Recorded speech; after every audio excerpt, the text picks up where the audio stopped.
Assalamualaikum warahmatullahi wabarakatuh. Anda rindu mendengarkan kajian-kajian dari ustadz-ustadz kita dari Aceh? Kunjungi channel YouTube Maulizul Akbar NAD. Subscribe, like, share, komen.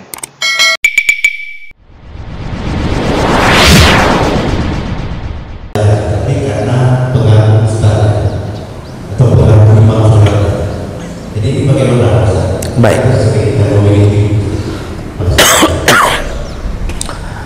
Memilih-milih masjid untuk salat berjamaah itu sering terjadi. Kita lebih senang salat di masjid fulan karena imamnya lebih bagus suaranya contohnya, atau masjidnya lebih nyaman, ya, tidak terganggu kita salat. Macam-macam bisa menjadi pilihan orang.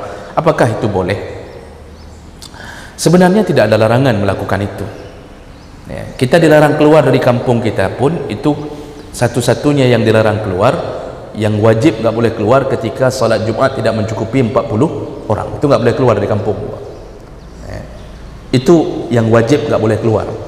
Selain daripada itu tidak ada larangan. Namun di dalam kitab-kitab ketika membahas jamaah yang mana yang lebih afdal, di situ terbahas di mana jamaah yang lebih afdal. Mazhab Syafi'i itu menyatakan di mana yang lebih ramai, di situ yang lebih afdal. Di dalam kitab Mughnil Muhtaj, ya, itu disebutkan juga begitu. Fiqh Islami wa Adillah itu menyebutkan pendapat mazhab Syafi'i di mana yang lebih ramai, di situ yang lebih utama untuk melakukan. Seandainya di masjid cuma ada 1-2 orang atau 3 orang, tapi di rumah kita ada sekitar 30 orang, mesti rumah jauh dari masjid, di situ disebutkan dalam kitab itu salat berjamaah di rumah di saat seperti itu malah lebih utama daripada salat menuju ke masjid yang kita tahu cuma ada 2 orang atau 3 orang saja. Sampai begitu. Itu pandangan mazhab Syafi'i. Kalau pandangan mazhab Maliki, ya, di mana banyak orang saleh, di situ yang lebih utama melakukan salat jamaah. Di mana banyak ulama yang berkumpul di situ, orang-orang saleh. Jadi kita datang ke masjidnya orang-orang yang hafal Quran, orang-orang yang berilmu. Di situ lebih utama untuk melakukan salat jamaah dalam pandangan mazhab Malik. Kenapa? Mazhab Malik mengatakan kemungkinan untuk diijabah doa kita, salat kita lebih kuat karena kita bergabung-gabung, bersahabat-sahabat dengan orang-orang yang saleh. Tapi saleh, Pak. Dan satu catatan, yang disebut ulama orang alim yang sudah mengamalkan ilmunya, itu baru disebut ulama. Tidak disebut ulama orang alim yang berbeda dengan ilmunya, berbeda dengan amalnya. Waktu baca kitab pintarnya minta ampun, amal berbeda, itu tidak disebut alim. Jadi yang disuruh datangi masjid-masjid orang-orang yang benar-benar alim, benar-benar saleh, berakhlak mulia. Itu lebih utama menurut mazhab Malik. Menurut mazhab Hambali, kategori pemilihan masjid sama pertama dengan mazhab Syafi'i, di mana yang lebih banyak itu lebih utama. Itu pertama, yang mana lebih banyak itu lebih utama berdasarkan hadis yang pernah kita pelajari minggu lalu, Pak.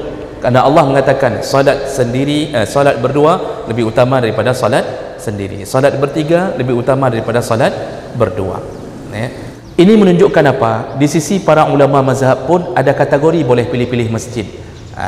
Namun satu catatan, selain salat Jumat, kalau kita tinggal di kampung, kalau kita pergi ke masjid lain yang kita yakin salat jamaah di kampung kita, imam nggak ada yang mengawaninya, tidak ada yang menjadi makmum kalau kita nggak ada. Jadi yang menghidupkan jamaah di kampung itu cuma berdua, imam dengan kita sendiri misal. Lalu ketika ada acara SMS, GPS, kita pergi ke tempat lain, imam sendiri, dia tahu yang lain itu apa ta'a semuanya, Pak. Tertidur subuh nggak ada yang bangun satu pun. Setiap hari kita bersubuh berdua hanya dengan fulan, hanya dengan imam itu, ya. Kita muazzin, dia imam, kita makmum, cuma berdua. Ini kan biasa terjadi di kampung-kampung pelosok-pelosok kali kan begitu, Pak. Nah, di saat itu makruh hukumnya bagi orang ini mengunjungi masjid yang lain, bukan haram. Makruh hukumnya mengunjungi masjid yang lain karena dengan dia pergi matilah jamaah di kampungnya. Jadi posisi seperti ini tidak perlu ikut ke masjid lain, hidupkan masjid sendiri. Jadi kalau pemilihan masjid itu melihat mana imam yang lebih baik, melihat jamaah yang mana lebih ramai, itu dibolehkan. Namun yang terjadi hari ini kadang-kadang sebahagian begitu, sebahagian yang lain bukan begitu, Pak. Memilih masjid karena berbeda pandangan. Itu juga sering terjadi, ya.